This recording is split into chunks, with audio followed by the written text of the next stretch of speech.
Assalamualaikum warahmatullahi wabarakatuh. Selamat datang kembali di channel Radio Story. Masih bersama dengan saya, Mas Alan. Untuk kali ini, saya akan menceritakan sebuah cerita yang berjudul Pesugihan Tali Gantung. Sebelum kita masuk ke ceritanya, jangan lupa untuk like, comment, subscribe channel ini dan nyalakan juga lonceng notifikasinya agar tidak ketinggalan cerita-cerita dari channel ini. Dan seperti apa ceritanya? Mari kita dengarkan.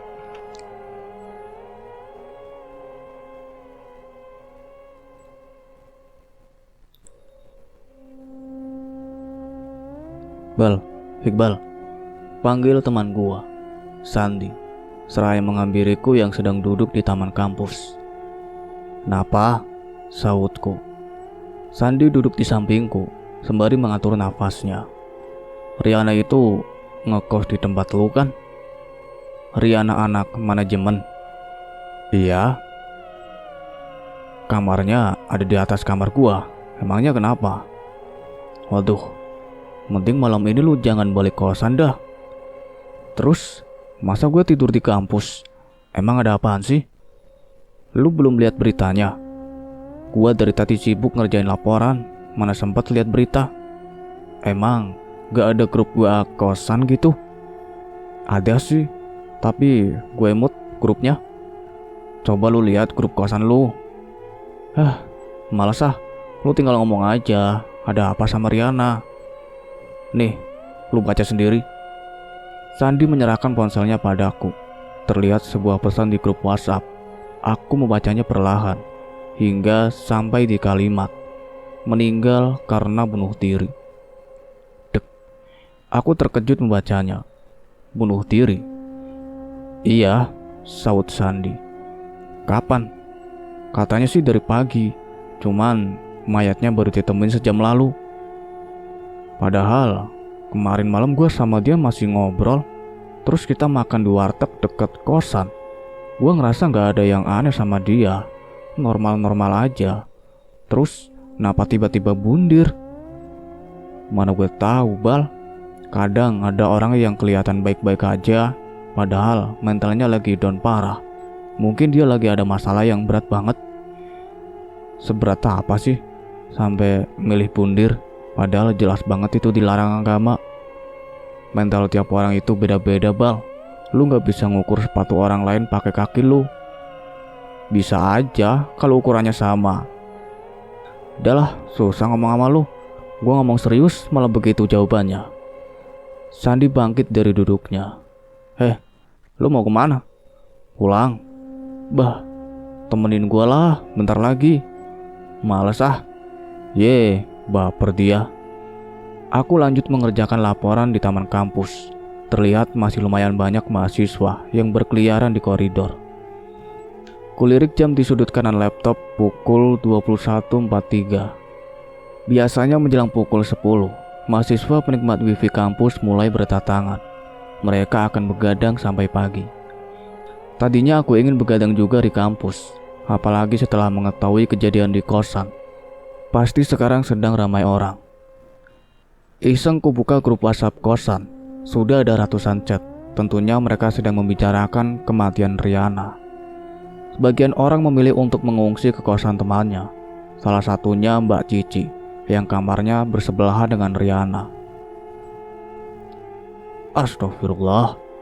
Spontan aku berteriak saat tiba-tiba foto jenazah Riana muncul di layar ponsel.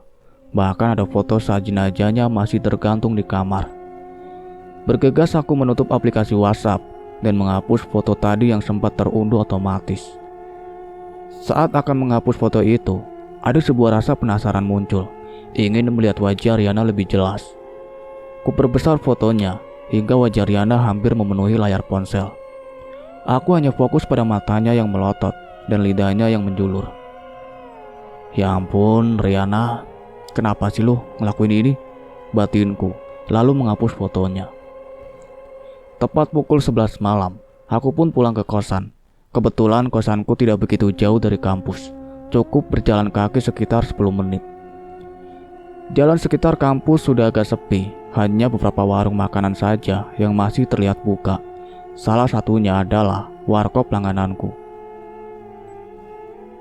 makan dulu kali ya, pikirku seraya berbelok ke warteg. Setelah menyantap semangkuk mie rebus dan bubur kacang, aku pun pulang. Jalanan ke arah kosan terlihat sangat sepi. Bahkan penjual sate di gang dekat kosan pun sudah merapikan dagangannya. Aku berjalan memasuki gang. Saat melewati kebun kosong di samping kosan, tercium aroma kapur barus.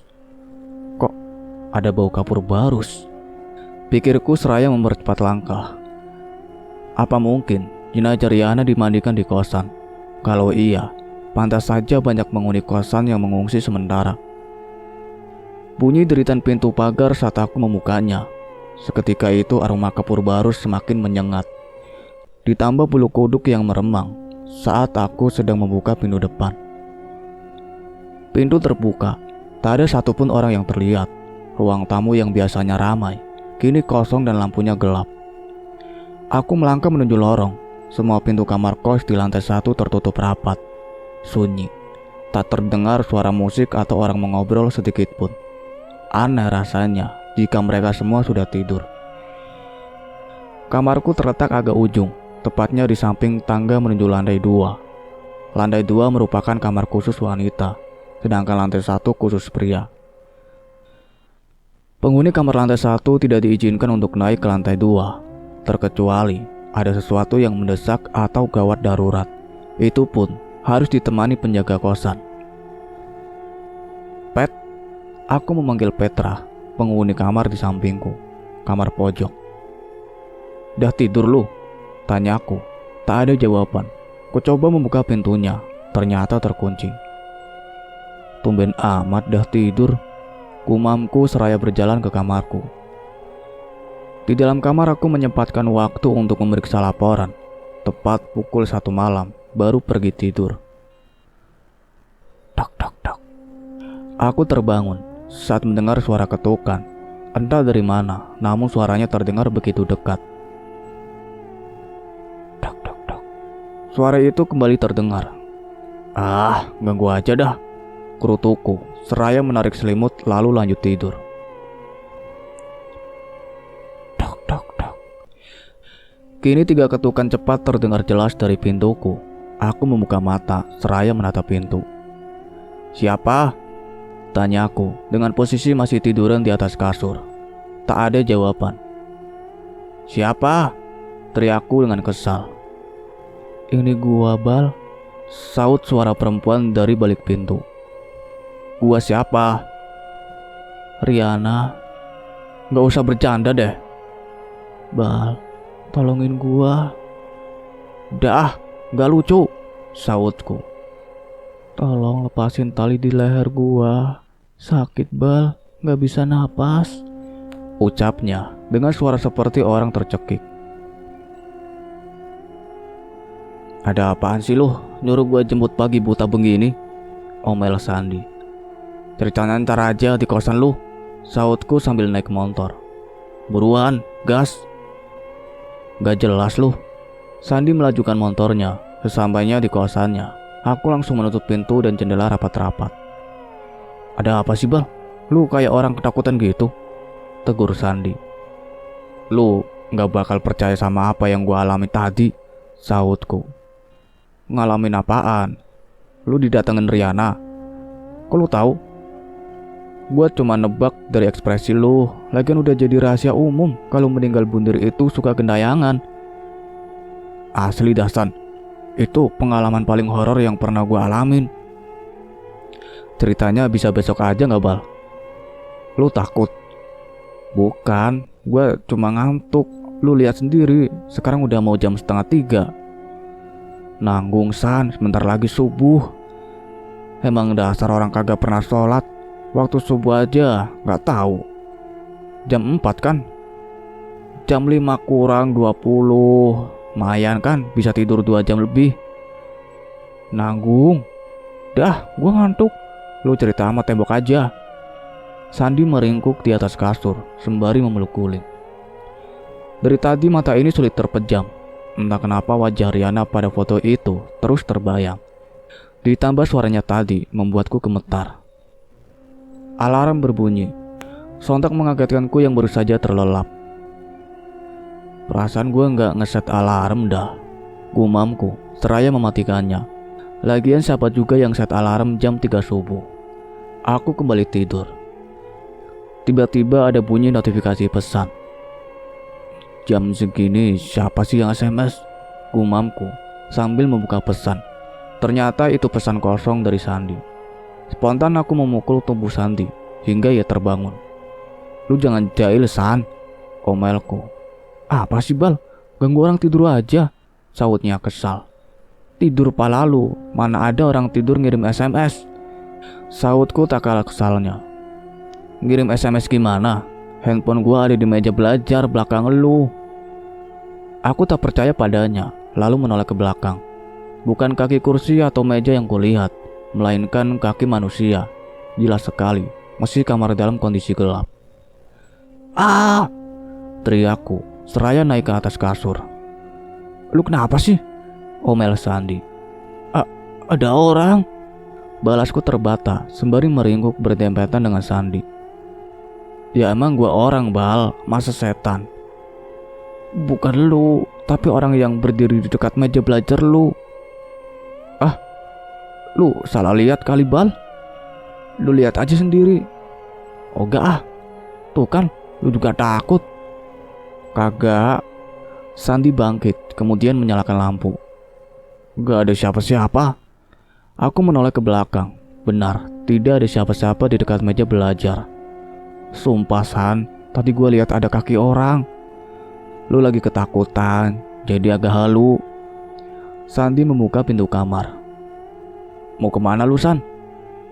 Kamar mandi, sautnya seraya berjalan keluar. Ikut. Aku bangkit dan berlari mengejar Sandi. Lu ngapain? Sendak Sandi saat ku masuk ke kamar mandi.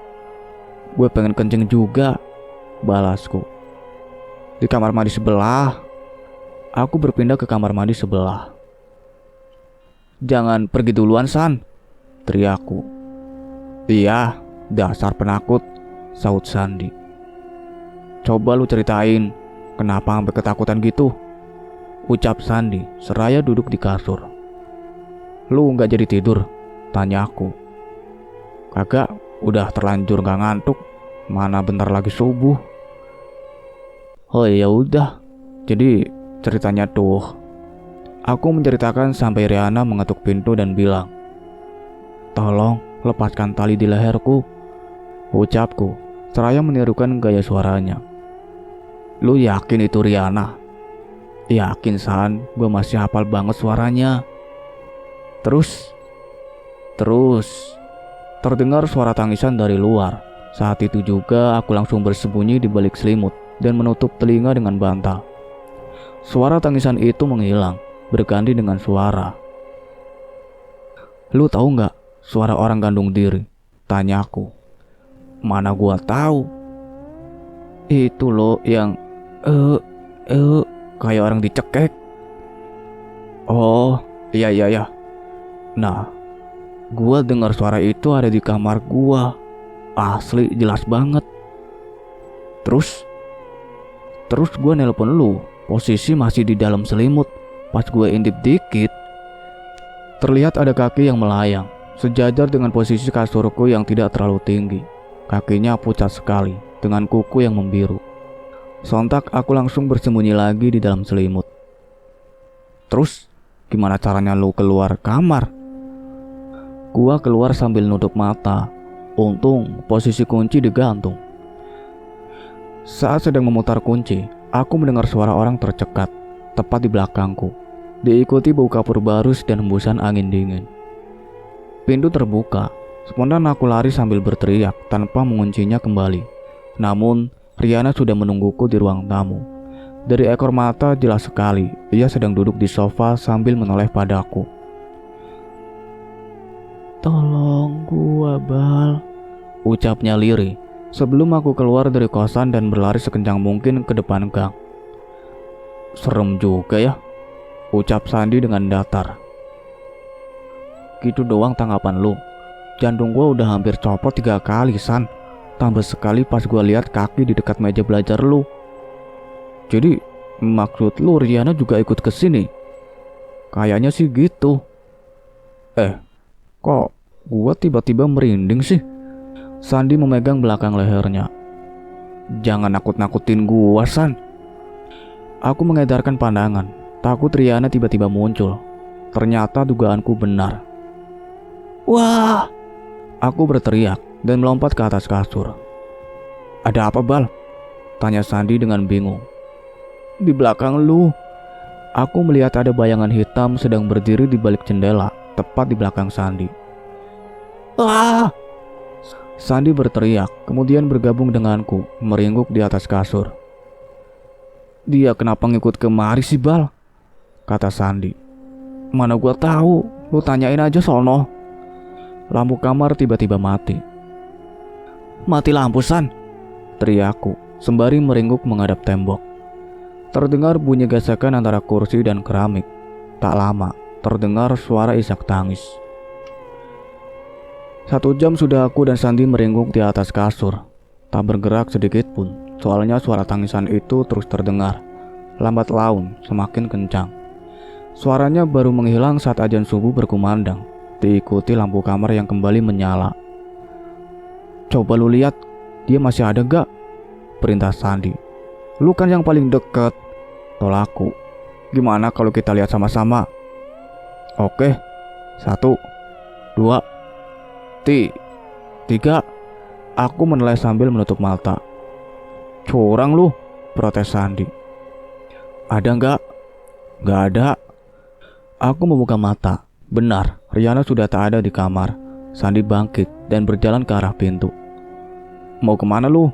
Tanya aku, ikut bangkit. Ambil wudhu, sahutnya. Ikut? Tumben lu sholat. Gue mau doain supaya arwah Riana tenang dan gak ngikutin gua. Bal, habis makan, gua anterin lu ke kosan ya. Ucap Sandi sembari menyantap sarapan. Kok gitu, San? Sahutku. Gua ngantuk banget nih, pengen tidur. Kan bisa tidur di kosan lu. Jadi, lu ngusir gua. Tanpa rasa bersalah, Sandi mengangguk. Gue pengen tidur tenang, tanpa gangguan, ucapnya. Parah, padahal bukan gua yang ganggu. Lagian lu ngapain bawa-bawa dia ke kosan gua? Sampai anak kosan gua heboh denger suara cewek nangis dari kamar gua. Kan nama baik gua jadi tercoreng. Gue juga bingung kenapa dia ngikutin gua. Emang gua ada salah apaan sama dia? Ya, itu kan cuma lu yang tahu. Please banget, San, gue nginep di kosan lu. Sehari lagi aja. Aku memohon dengan wajah memelas. Enggak. Ntar kalau dia muncul terus nangis, gue selotip mulutnya. Lu lihat bayangannya aja langsung nemplok di tembok. Sok-sokan mau selotip mulutnya. Pokoknya gue bakal antar lu balik, titik. Jadi segitu aja pertemanan kita. Iya. Oke. Fan, aku bangkit dan berjalan keluar warung. Lu mau kemana? Tegur Sandi. Napa? Lu berubah pikiran? Kagak, bayar dulu. Kebangetan emang lu. Kulempar selembar uang 10.000 rupiah, kemudian berjalan menuju kosan. Entah harus menginap di kosan siapa lagi malam ini. Sudah ku coba bertanya ke beberapa teman, tapi semuanya menolak. Apa kabar Riana yang gentayangan sudah tersebar begitu cepat? Kubuka pintu kosan. Bal, panggil Petra sambil bersembunyi di balik pintu kamarnya. Apaan, Pet? Tanya aku. Gua mau ngomong sesuatu. Ngomong aja langsung, mata gua udah sekarat banget nih. Lu semalam kagak bisa tidur juga? Iya, sama gua juga. Terus lu mau ngajak gue tidur bareng? Iya, kagak. Semalam lu kenapa teriak? Mana sambil banting pintu pula? Ada yang ganggu? Si Anu. Petra mengangkat alis sambil menoleh ke atas. Aku tahu maksudnya. Iya, kayaknya semua anak bawah kena deh. Semalam semua pintu kamar diketok. Tapi gue salut sama lu, Bal. Berani buka pintu terus keluar.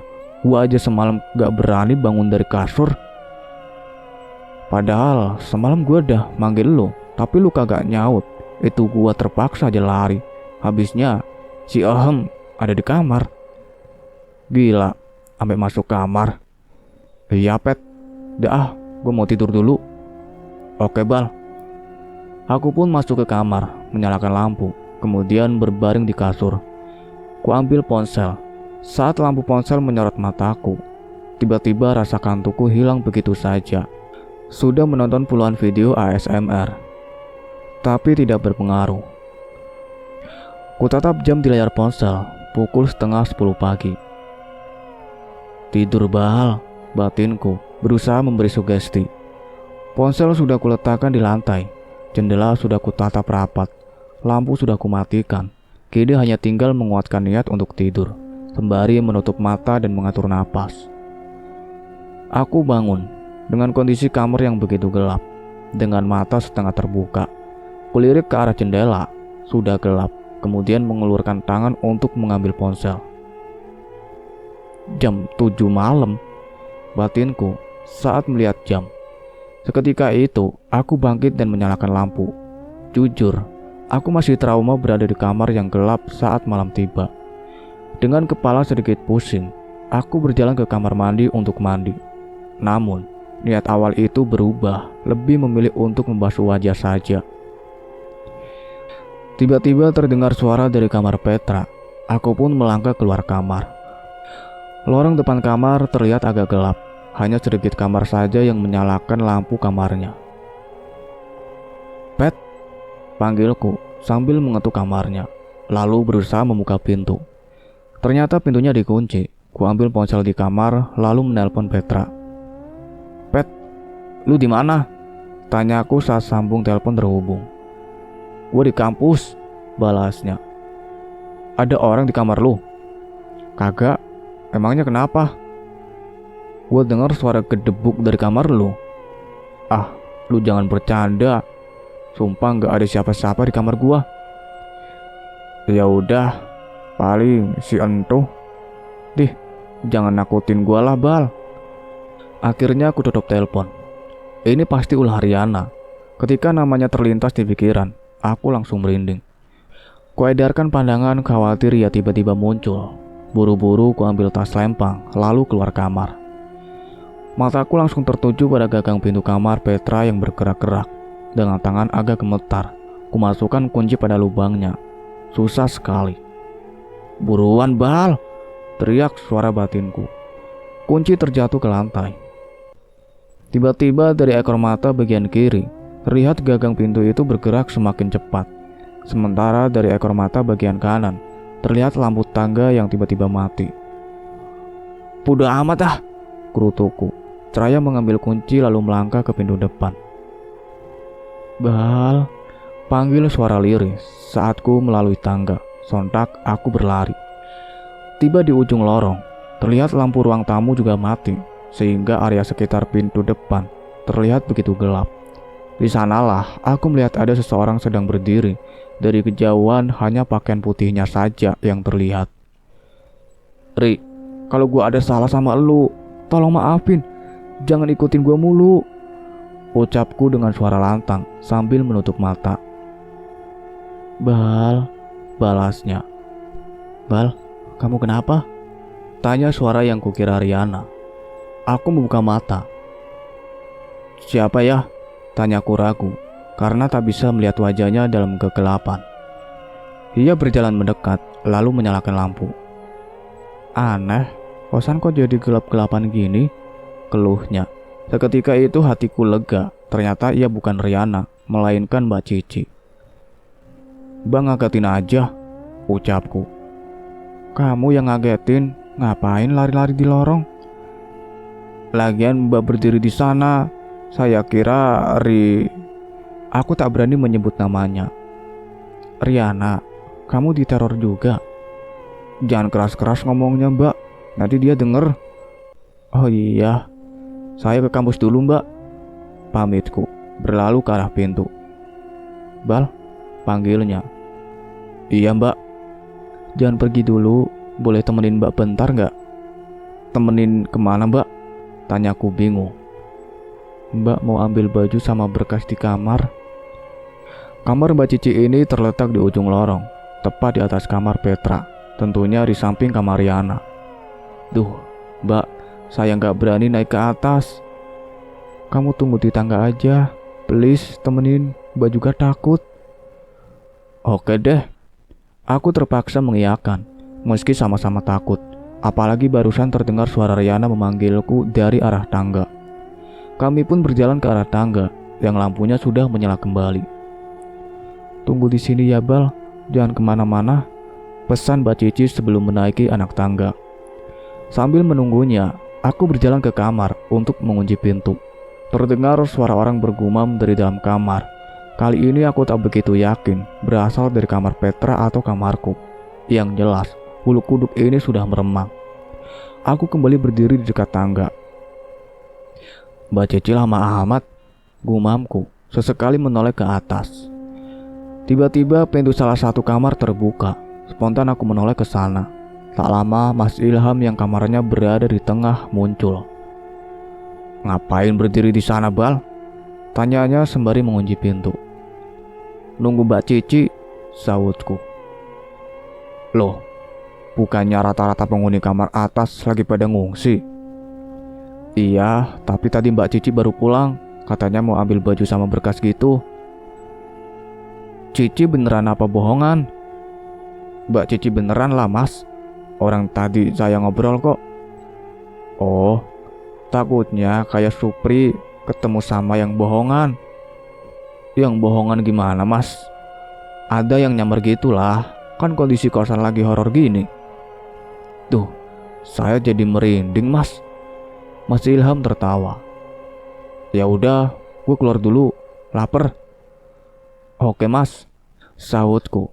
Kemudian melirik ke tangga. Seketika muncul keraguan kalau yang tadi itu Mbak Cici asli. Ah, gue yakin itu asli. Batinku tetap menunggunya turun. Sudah lebih dari 10 menit, Mbak Cici belum juga turun. Ingin rasanya mengecek ke atas, tapi takut ketahuan penjaga kos. Tiba-tiba terdengar suara pintu dibanting. Tak lama terlihat Mbak Cici menuruni tangga dengan terburu-buru. Yuk Bal, ajaknya dengan wajah panik bercampur takut. Ada apa Mbak? Tanya aku dengan heran. Dah, nanti aja ceritanya. Kami pun melangkah cepat keluar kosan. Dari tadi Mbak Cici hanya diam saja, padahal aku sangat penasaran dengan apa yang terjadi barusan. Mbak, tadi lari kenapa? Tanyaku. Riana, dia nambakin diri. Enggak, cuma Mbak dengar ada suara cewek nangis di kamar Riana. Terus pas Mbak mau keluar, pintunya tiba-tiba gak bisa dibuka. Pantesan lama turunnya. Iya, mana ada yang ngetok-ngetok jendela kamar. Siapa? Mbak gak berani ngecek Bal. Lagian kamar Mbak kan di lantai 2. Oh iya, harus terbang buat ngetoknya. Nah, itu dia. Mana pas Mbak lagi coba buka pintu, tiba-tiba kedengar suara langkah kaki di belakang. Untung pintunya keburu kebuka, terus Mbak langsung turun aja. Pantesan mukanya panik banget.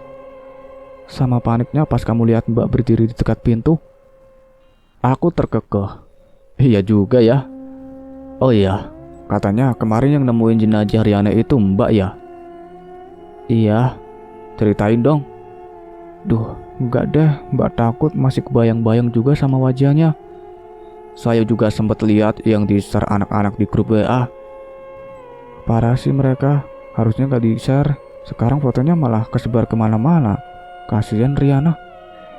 Apa mungkin gara-gara itu dia jadi dendam ke semua anak kos? Bisa jadi.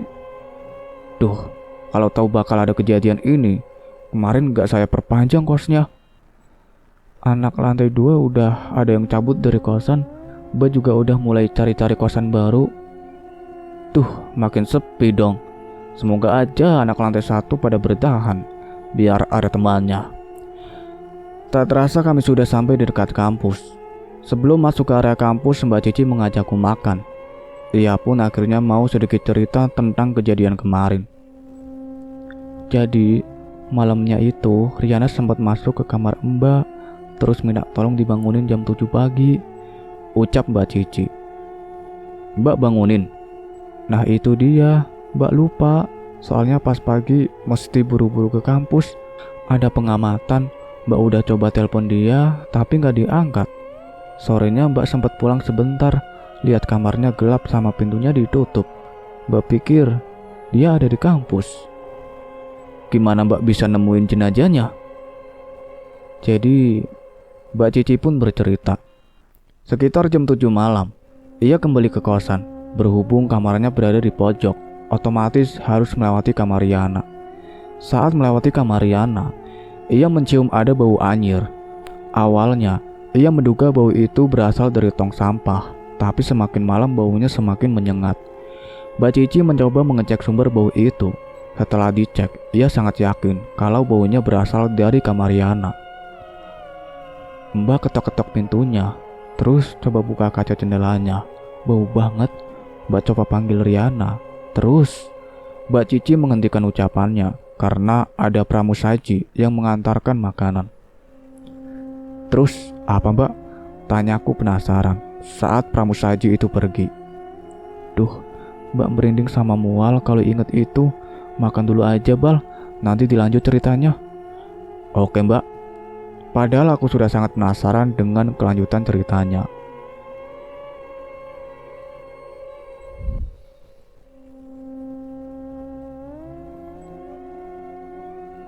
Cukup sekian ceritanya sampai di sini, nantikan kelanjutan ceritanya. Saya akhiri, wassalamualaikum warahmatullahi wabarakatuh.